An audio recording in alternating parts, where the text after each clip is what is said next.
প্রিয় বন্ধুরা, আশা করি আপনাদের প্রিপারেশন একদম বেস্ট ওয়েতে চলছে। বেশ কিছু গুরুত্বপূর্ণ প্রশ্ন এবং উত্তর আমি ইতিমধ্যেই ভলিউম 1 এবং ভলিউম 2 এই দুটি ইবুক আকারে পিডিএফ ফরম্যাটে আপনাদেরকে আমার যে টেলিগ্রাম চ্যানেল রয়েছে সেই টেলিগ্রাম চ্যানেলে দিয়ে দিয়েছি। এবং আপনারা আমার চ্যানেলের ডেসক্রিপশন বক্সে এবং এই ভিডিও ডেসক্রিপশন বক্সে যে চ্যানেলের যে লিঙ্ক দেওয়া থাকবে, টেলিগ্রাম চ্যানেলের যে লিঙ্ক দেওয়া থাকবে, সেই লিঙ্কে অ্যাড হয়ে দুটো পিডিএফ আপনারা দেখে নেবেন প্রশ্নের মান কতটা উন্নত, কতটা প্র্যাকটিক্যাল কোশ্চেন, এবং সেগুলি আমাকে অবশ্যই মন্তব্য করে জানাতে ভুলবেন না। তো চলুন আজকের ক্লাসটি শুরু করা যাক। আজকে আরও বেশ কিছু ইম্পর্ট্যান্ট এবং ইউনিক কোশ্চেন নিয়ে আলোচনা করতে চলেছি। প্রত্যেকটা প্রশ্নই খুব ভাইটাল প্রশ্ন এবং প্রিভিয়াস ইয়ারে বা আগের যারা ইন্টারভিউ দিয়েছেন তাদের কাছ থেকে পাওয়া কিছু প্রশ্ন, অর্থাৎ তাদেরকে যে সমস্ত প্রশ্নগুলি করা হয়েছিল সেই সমস্ত কিছু প্রশ্নের সমাহার নিয়ে আজকের ভিডিওটি হতে চলেছে। তো চলুন আজকের যে প্রথম প্রশ্ন সেটা হচ্ছে যে আপনি শ্রেণীকক্ষে গিয়ে পঠন পাঠন চালাচ্ছেন, ঠিক সেই মুহূর্তে যদি দেখেন যে ছেলেমেয়েরা বা শিক্ষার্থীরা একদম নিস্তেজ হয়ে পড়েছে, অর্থাৎ তাদের পঠন পাঠনে কোনোভাবেই মন লাগছে না, তো সেক্ষেত্রে অর্থাৎ এই পরিস্থিতিতে শিক্ষার্থীদের মনোযোগ আকর্ষণ করার জন্য আপনি কি করবেন? এই প্রশ্নটা কিন্তু আপনাকে করা হতেই পারে। তো এটার উত্তর আপনারা কিভাবে দেবেন জাস্ট একটু ভেবে নেন। তো আপনি এটা বলতে পারেন যে আপনি যে মেথডে পড়াচ্ছেন, আপনার যে টিচিং মেথড, সেই টিচিং মেথডটা কিন্তু সঠিক নয়, বা ঠিকভাবে আপনি শিশুদের মনকে ক্যাপচার করতে পারছেন না, তার জন্য কিন্তু তারা ধীরে ধীরে পাঠের প্রতি আকর্ষণ হারিয়ে ফেলছে। তাহলে আপনার প্রথম যে কর্তব্য সেটা হবে আপনার যে টিচিং মেথড, সেই টিচিং মেথড বা শিক্ষণ পদ্ধতির মধ্যে পরিবর্তন আনা। তাহলে আপনি বলবেন যে আমি আমার শিক্ষণ পদ্ধতির মধ্যে পরিবর্তন আনব এবং নতুন কিছু ভঙ্গিতে, একটা আকর্ষণীয় ভঙ্গিতে শিশুদের নতুন উদ্যমে আবার পাঠটা দেওয়ার চেষ্টা করব, এবং আমার যে শিক্ষণ পদ্ধতি সেই শিক্ষণ পদ্ধতির নিয়মিত আপডেটেশন বা উন্নতিকরণের একটা চেষ্টা করব। তো এই উত্তরটাই হচ্ছে একটি যথেষ্ট এবং উপযুক্ত উত্তর বা অ্যান্সার বলে আমি মনে করি। এবং এর বাইরে যদি আপনাদের মাথায় কিছু আসে তো সে বিষয়টা অবশ্যই কমেন্ট বক্সে কমেন্ট করে জানাবেন। নেক্সট কোশ্চেনে আমরা চলে আসব। এখন ধরুন আপনাকে একটি প্রশ্ন করা হতে পারে যে আপনি তো জানেন সর্বশিক্ষা অভিযান খুব গুরুত্বপূর্ণ একটি পদক্ষেপ। এখন আপনি বলুন তো এই যে সর্বশিক্ষা অভিযান, এটি যে রান করানোর ক্ষেত্রে বা এটিকে নিয়ে যাওয়ার ক্ষেত্রে কি কি সমস্যার সম্মুখীন হতে হচ্ছে? এই প্রশ্নটা কিন্তু খুব ভাইটাল একটি কোশ্চেন। তো আপনি এর উত্তর কিভাবে দেবেন? আপনি এটা বলতে পারেন যে এই যে পশ্চিমবঙ্গ, এই পশ্চিমবঙ্গের বেশিরভাগ প্রাথমিক স্কুল গ্রাম থেকে অনেকটাই দূরে, সেহেতু অনেকটা দূরের গ্রাম থেকে স্কুলে আসতে শিশুদের যথেষ্ট অসুবিধা হয় এবং তারা অনীহার মধ্যে পড়ে থাকে। এবং দ্বিতীয় আরেকটি পয়েন্ট যেটা হচ্ছে যে প্রাথমিক স্কুলে যে সমস্ত শিশুরা পড়াশোনা করে তারা শিশু শ্রেণীতে 6 বছর বয়সে ভর্তি হয় এবং তারা 14 বছর বয়স পর্যন্ত, আপার প্রাইমারির ক্ষেত্রে 14 বছর বয়স পর্যন্ত তারা কিন্তু পঠন পাঠন চালিয়ে যেতে থাকে। এই যে বয়সটা 6 থেকে 14 বছর বয়সে শিশুদের বিদ্যালয়ে আসতে যথেষ্ট অসুবিধা হয়, কারণ তার পিতামাতা অর্থাৎ মা বাবা একটা দারিদ্র্য সীমার নিচে বসবাস করে বেশিরভাগ ছাত্রছাত্রীর, এবং তাদের যে আর্থিক দুর্বলতা, এই আর্থিক দুর্বলতার জন্য তারা কিন্তু তার মা বাবারা শিশুদের বিদ্যালয়ে পাঠায় না। তাহলে এই যে শিশুদের পিতামাতার যে আর্থিক দুরবস্থা, তার জন্য শিশুরা যে বিদ্যালয়ে আসছে না, এটাও কিন্তু সর্বশিক্ষা অভিযানকে চালিয়ে নিয়ে যাওয়ার ক্ষেত্রে একটা বড় বাধা। এবং বেশিরভাগ বিদ্যালয় যেহেতু গ্রাম থেকে অনেকটা দূরে, সেহেতু ছোট শিশুদের গ্রাম থেকে অনেকটা দূরে বিদ্যালয়ে আসতে অসুবিধা হচ্ছে এবং বিদ্যালয়ে আসার প্রতি তাদের যে অনীহা একটা প্রকাশ পাচ্ছে, সেটাও কিন্তু সর্বশিক্ষা অভিযানকে চালিয়ে নিয়ে যাওয়ার ক্ষেত্রে একটি বড় বাধা। এবং এর সঙ্গে আপনারা বলতে পারেন যে খুব উন্নত এবং প্রশিক্ষণপ্রাপ্ত শিক্ষকের যথেষ্ট অভাব রয়েছে। তো এই কয়েকটি পয়েন্ট যদি আপনি বলেন তাহলে কিন্তু অবশ্যই উত্তর সঠিক এবং নির্ভুল হবে। এবং সেই সঙ্গে আপনার মনে আরও যদি কিছু যে পয়েন্ট উঠে আসে তো সেগুলো অবশ্যই আপনি কমেন্ট বক্সে জানাবেন। এরপর আপনাকে আরেকটি প্রশ্ন করতে পারে যে আপনি বিদ্যালয়ে যোগদান করার পর দেখলেন যে কিছুদিনের মধ্যে বিদ্যালয়ে ছেলেমেয়েরা আসতে চাইছে না বা ছেলেমেয়েদের আসার সংখ্যা কমে যাচ্ছে এবং ড্রপ আউট সমস্যা বেড়ে যাচ্ছে। এই যে ড্রপ আউট সমস্যার সমাধান করার জন্য আপনি একজন শ্রেণী শিক্ষক হিসাবে কি কি ব্যবস্থা নেবেন? এই প্রশ্নটা খুব ভাইটাল একটি প্রশ্ন। তো আপনি উত্তরটা কিভাবে দেবেন? প্রথমেই আপনাকে বলতে হবে যে ছোট্ট শিশুরা গল্প শুনতে ভালোবাসে।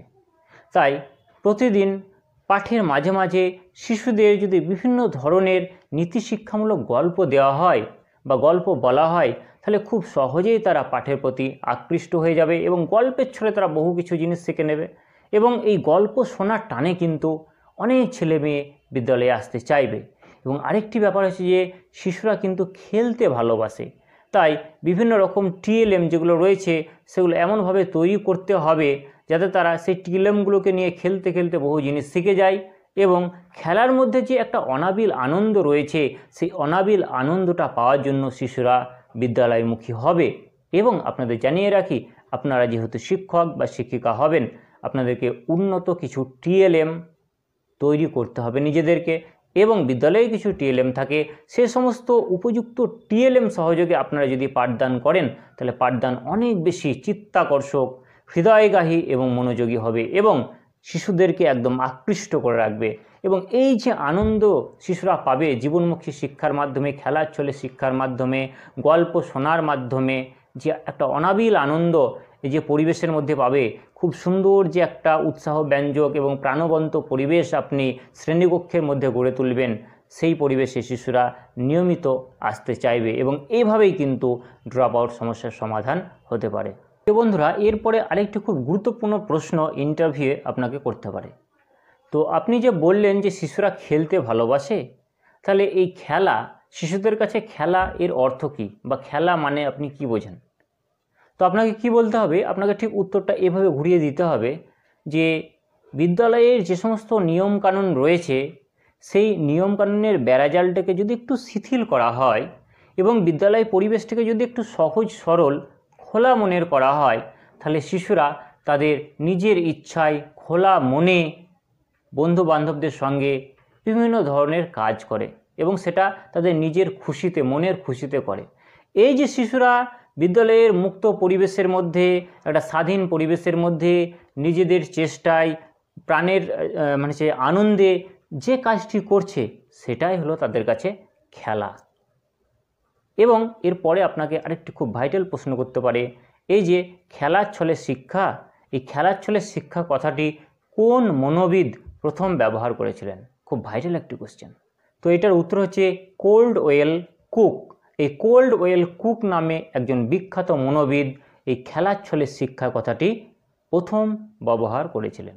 এরপরে খুব ভাইটাল একটি প্রশ্ন করা হতে পারে যে আপনি ধরুন এই চাকরিটি পাওয়ার পর প্রথম যে স্কুলে যাবেন, সে স্কুলের যে স্কুল, SCHLL স্কুল, এই যে ইংরেজি শব্দ, এই ইংরেজি শব্দটির প্রকৃত অর্থ কী?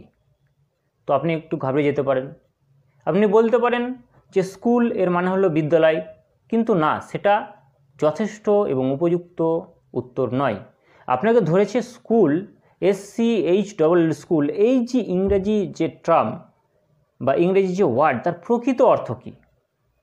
তো এটার প্রকৃত অর্থ হচ্ছে যে অবসরকালীন যে সময়, সেই অবসরকালীন বিনোদনের সময়ে তত্ত্বমূলক যে সমস্ত আলোচনা হয়, সেই তত্ত্বমূলক আলোচনা করাকে বলা হচ্ছে স্কুল। তাহলে ইংরেজিতে স্কুল শব্দটির প্রকৃত অর্থ হলো অবসরকালীন বিনোদনের যে সময়, সেই সময়ে শিশুদেরকে নিয়ে বা শিক্ষার্থীদের নিয়ে যে তত্ত্বমূলক আলোচনা করা হয় তাকেই বলা হয় স্কুল। প্রিয় বন্ধুরা, আজকের প্রশ্ন তো সিরিজের লাস্ট যে কোশ্চেন, সেটা হচ্ছে যে আপনি দেখলেন যে একজন ছাত্র বা একজন ছাত্রী বিদ্যালয়ে কাউকে না জানিয়ে হঠাৎ করে কোথাও বাইরে চলে গিয়েছে বা বাড়ি চলে যাচ্ছে। তো সে যখন আপনার হাতে ধরা পড়বে তখন আপনি কি করবেন?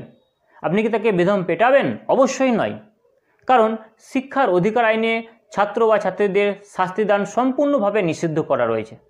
তাহলে আপনি কি করবেন? তাহলে আপনি সেই শিশুটির বিদ্যালয় থেকে পালিয়ে যাওয়ার কারণ জানতে চাইবেন। কারণ যদি উপযুক্ত হয় তাকে পুনরায় বিদ্যালয়ে ফিরিয়ে আনবেন এবং প্রধান শিক্ষক বা শিক্ষিকার কাছে অনুমতি নিতে বলবেন এবং প্রয়োজনে গার্জেনের ফোন নম্বর নিয়ে ফোন করে জানবেন। এবং আরেকটি ব্যাপার, যদি তার কারণটি উপযুক্ত না হয় তাহলে তাকে কোনোভাবেই বাড়ি যেতে দেবেন না, তাকে তার নির্দিষ্ট ক্লাসে বসতে বলবেন। এবং সেই শ্রেণী শিক্ষক যদি আপনি হন বা অন্য কেউ হয়, তাহলে আপনাদের উচিত হবে যে আপনারা যে পাঠদান করছেন সেই পাঠদানটাকে আরও চিত্তাকর্ষক, আরও হৃদয়গাহী এবং আকর্ষণীয় করে তোলা, যাতে শিশুরা সম্পূর্ণভাবে বিদ্যালয়ের মধ্যে থাকে এবং বিদ্যালয়ে পঠন আনন্দ সহকারে শিখতে থাকে, এবং যাতে তারা হচ্ছে বিদ্যালয় থেকে বাইরে বেরিয়ে না যায়। তো এই ধরনের বেশ কিছু গুরুত্বপূর্ণ আরও প্রশ্ন এবং উত্তর নিয়ে নেক্সট কোশ্চেন অ্যান্সার সিরিজ আসতে চলেছে, এবং এই ধরনের খুব ভালো ভালো প্রশ্ন এবং যে প্রশ্নগুলি আমি এখন আলোচনা করলাম প্রত্যেকটারই খুব সুন্দরভাবে উত্তর সাজানো গোছানো যে পিডিএফ, বিশেষ করে ইবুক, যে ইবুকটার নাম দেওয়া হয়েছে প্রাইমারি ইন্টারভিউ বুস্টার। এই বইটা আপনারা আমার যে চ্যানেল, সেই চ্যানেলের ডেসক্রিপশন বক্সে টেলিগ্রাম চ্যানেলের লিঙ্ক দেওয়া রয়েছে, সেই লিঙ্কে ক্লিক করে অ্যাড হয়ে আপনারা সম্পূর্ণ ফ্রি অফ কস্টে পেয়ে যাবেন। এবং আপনাদের কাছে অনুরোধ রইল, আপনারা নোটগুলো দেখুন এবং আমাকে কমেন্ট করে জানান। কোথাও কোনো খামতি থাকলে আমাকে অবশ্যই জানাবেন, সেটা আমি রেকটিফাই করে নেওয়ার চেষ্টা করব। এবং যদি ভালো লাগে সেটাও আমাকে জানাবেন। এবং এই যে ভিডিওগুলো, এই ভিডিওগুলো বেশি বেশি করে বিভিন্ন গ্রুপে আপনারা শেয়ার করুন, আপনাদের এই প্রিপারেশনটাকে স্ট্রং করুন এবং আপনাদের যে সমস্ত বন্ধু বান্ধব রয়েছে তাদেরকেও একটু হেল্প করুন। তো চলুন, আজকের মতো এতটুকুই। এরপরে দেখা হচ্ছে নেক্সট অন্য একটি ভিডিওতে। ততক্ষণের জন্য আপনারা সুস্থ থাকুন, ভালো থাকুন, টাটা, বাই বাই।